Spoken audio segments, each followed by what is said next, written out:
Na very soon hii Nairobi hatuoni tukikaa, unarudi ushago. Please, let's have a sit down. Let's reason. We are very smart. We're all grown-ups. So this comes out as hypocrisy rather than regulation. It is quite unfortunate that this ban occurred. And also an inquiry is to actually tell us what celebrity means. Who is a celeb and who is not? Because there will be a boda guy somewhere wearing a for a certain company. Is it okay for him to wear it? What if I do and I ride a boda also? Very soon, hii Nairobi hatuoni tukikaa, unarudi ushago.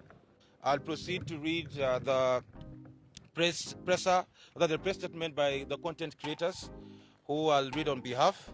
And I'll proceed by saying, we, the Kenyan influencer and content creator community, are indeed concerned with the recent directive from the Betting Control and Licensing Board, popularly known as Bclb.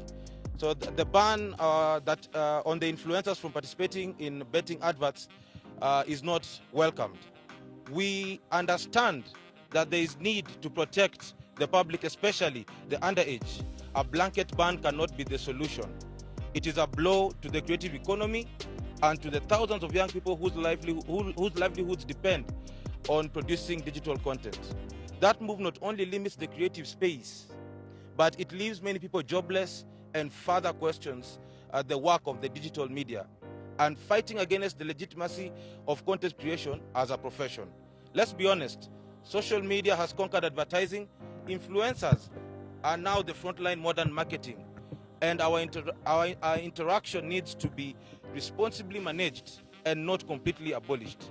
We respectfully ask Bclb to suspend the ban, sit down with us within 48 hours. We are more than willing to send representatives for a positive sit down and negotiate towards the model that ensures responsible advertising via age restriction content regulations. All we request is to be part of the dialogue. We practice cooperation, not isolation. As Proverbs 15:22 says, plans fail for lack of counsel, but with many advisors, they succeed. Let's succeed together for the good of the industry, the economy, and the country. We look forward to hearing from you. Thank you. Everyone. So my name is Mayoyo. That is my stage name. And it is quite unfortunate that this ban occurred. And it has really affected us as content creators, putting into consideration the fact that we have a lot of people depending on us. Sisi kama content creators, tuko na watu wengi sana ambao wanatutegemea. Na tulikuwa tunaomba the government, serikali, tafadhali tusikize. Tafadhali tusikize. Hapa kati yetu hivi hatuwezi sema tumeumia sana. Na very soon hii Nairobi hatuoni tukikaa, unarudi ushago. Kwa sababu many of us depend on these marketing gigs to at least tulipe rent, tusaidie wazazi wetu. Personally, I run a foundation. Sijui watoto wanalipia school fees, itakuwaje? We are really stressed. So we want the government, we plead with the government to listen to our cry. Tafadhali. Thank you so much. Everyone, we are here as betting influencers from different betting companies, and we are here to address the nation over a directive that was issued the other day. According to us, the directive is not only unfair but lacks logic. The directive by the Bclb the other day is unfair to us because you are telling us not to influence for betting companies, where else you're still leaving the traditional media, that is TV and radio, right? So, na gazeti and print media. This to me seems like there's fire, a building has caught fire. You're calling in the fire brigade team to come and put out the fire. But part of the team, like a quarter part of the team, are the only ones that have the oxygen cylinders, and then the rest, no, a quarter has CO2, and the rest work on oxygen. I don't think we will put out the fire if we have more people with oxygen trying to put out a fire at a building that just a few work on a CO2. So to us, this is not about regulating and helping the youth. If it was about the thinking about the youth and the betting prevalence, I think we would have not targeted a segment only. So this comes out as hypocrisy rather than regulation. So we are ready for any conversations about regulation, but we will not take hypocrisy. Thanks so much. Thank you very much. Ladies and gentlemen, my name is Kendrick Mulamwa. Yeah, popularly known as Mulamwa, comedian and social media person. I don't know if I'm a celebrity. Yeah, that you will tell me. Now, I'm here to stand with my brothers and sisters over a directive that was issued by the Bclb in the past few days about banning, the celebrity advertisement and whatever. First of all, I have to say you cannot, make an egg without, you cannot make an omelette without breaking several eggs. Yes, the betting comes with its own downfalls, but we can be used for the good. As influencers, we can also influence the people outside there, the gamers, on how to do responsible, gaming and responsible placing of whatever they are placing. So we can still be used for good, because when you just ban like that and you leave other media, to do the same, even international companies are still advertising in Kenyan soil and market, because you can be online and get an advertisement from Uganda, from Tanzania, from wherever, pushing the same thing.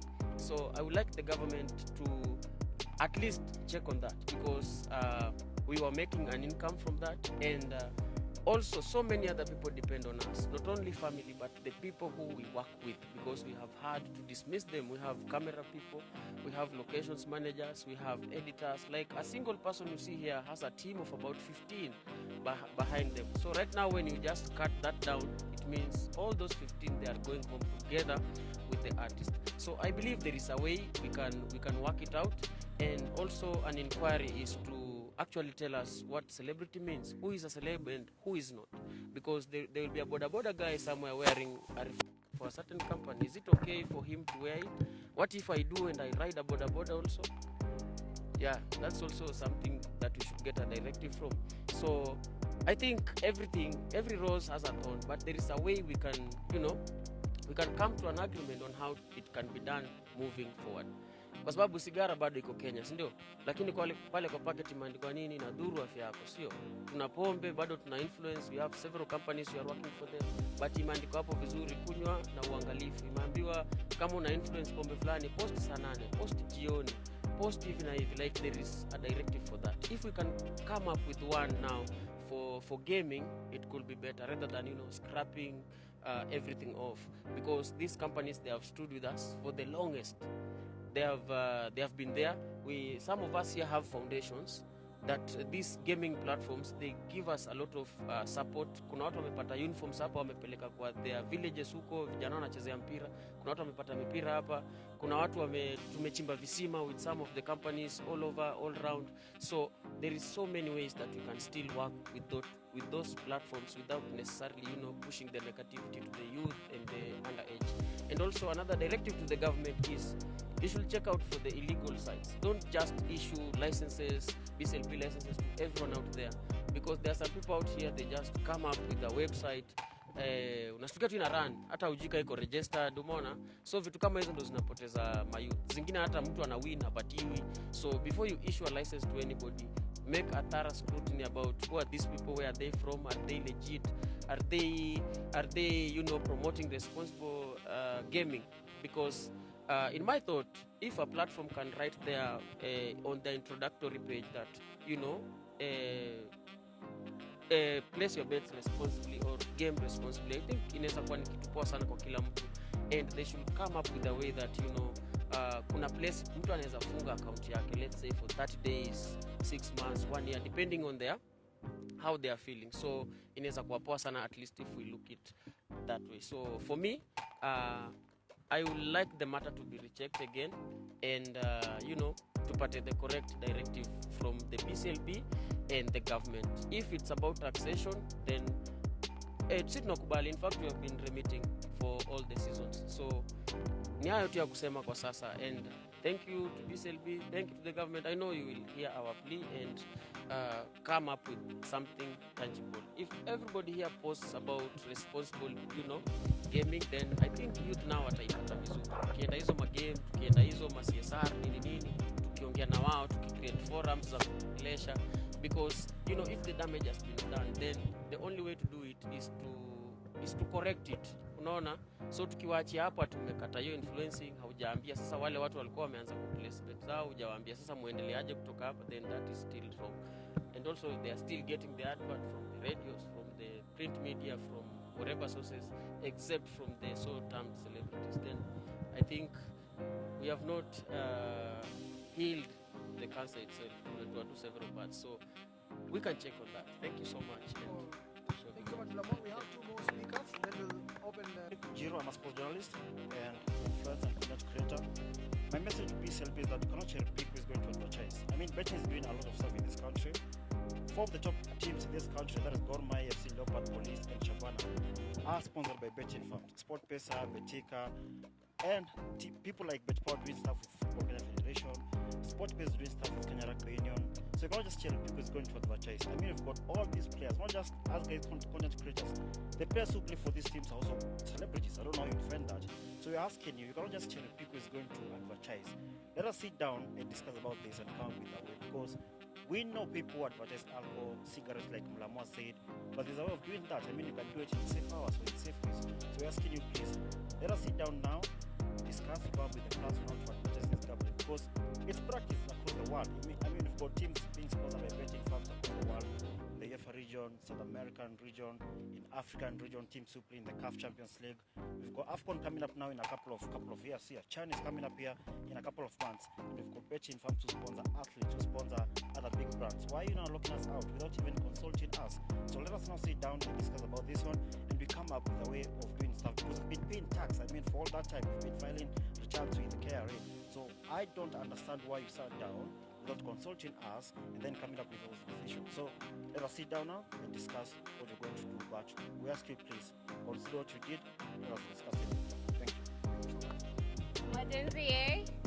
Majenzi, eh? So mi a small man kwenye wanijui. Mi nizomba gava kitu moja. Unajua, like walibantu betting bila kutuambia maybe where we went wrong. Like hakutuambia vile tunafaa advertise. Unajua, wangetuambia maybe disclaimers, don't do this, nini, bet responsibly, nini hivyo. Unajua, cause mimi kama jenzi meni affect design. Unajua, siku hizi hakuna kazi. So sisi kama majenzi metu affect design.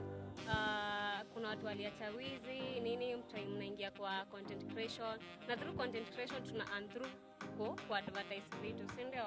Yeah, manze gava mtuite tu mahali to have a meeting, mtuambie where we went wrong ama nini tunafaa kufanya, because bila guidelines hatuwezi jua, si ndio? Yeah, so nivo. Thank you so much. Bado Liz hapa, and then and yangu ni kusema this feels rushed. Ina feel ni kama iko it wasn't well thought out, because mlipeana suspension and then amkutupatia directives on how to we going to go about it. Where do we go from here? Because me personally, any kitu niseme nilikuwa nategemea, right? And I have people that wako nyuma yangu pia wananitegemea. So umeni cut off, haujanipatia, yani umeniacha tu nijitegemee tu peke yangu without any directive and anything to help me push through. So I feel like tunafaa tukae chini sisi kama content creators and the government, and we sit down and to figure this thing well through and how it's going to help us, both of us. So ni how to. All right, thank you so much. Maybe just so no guys, what I'll tell you this, allow me to add this.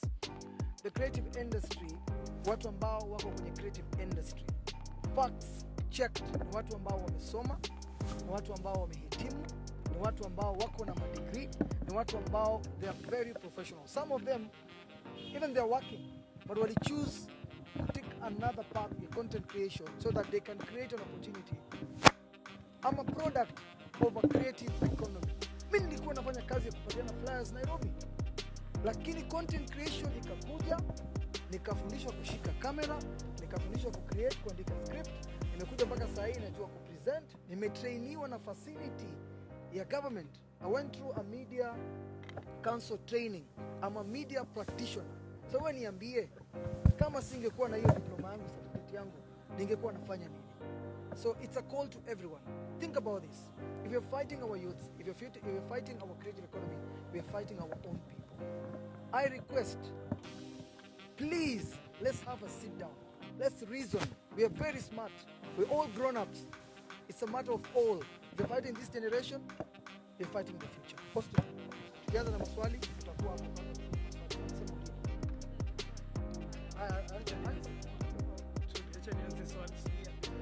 Okay, my name is Manuel. So my question is this: if the government say it now, if the government says now, just kujeni kwa meza tuongee. Nyinyi influencers sasa mtakuwa na terms gani ndio government yenyewe waone this okay now? Wanafaa watuite for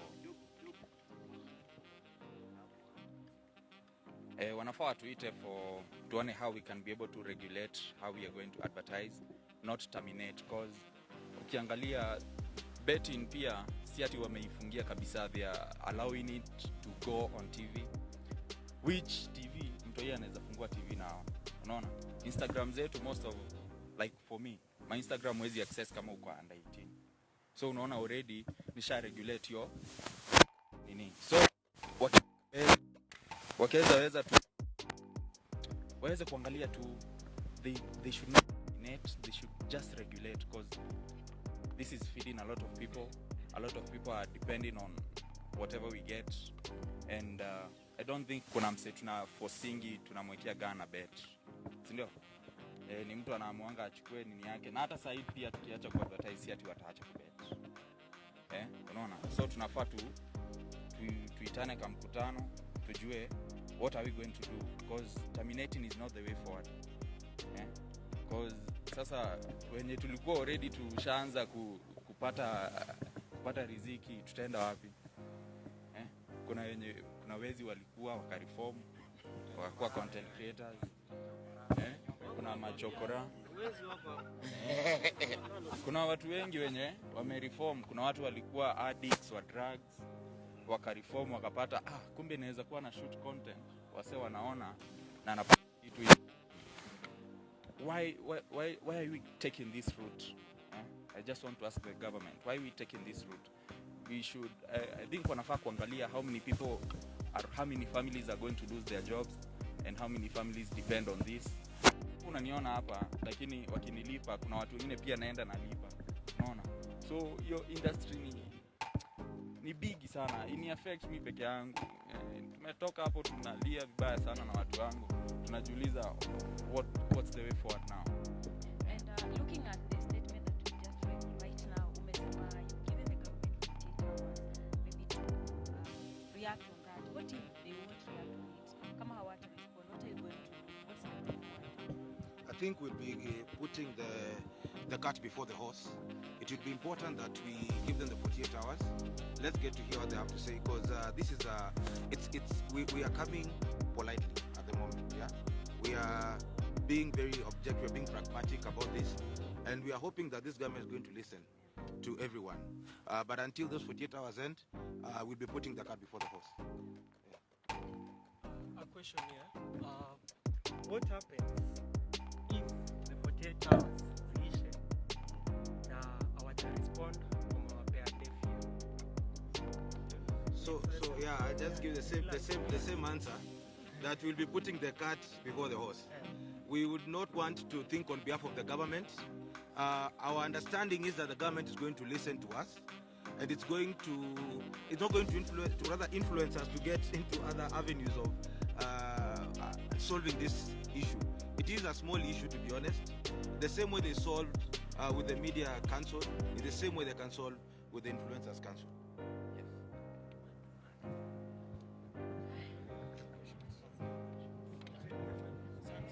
Yes. All right. Thank you so much.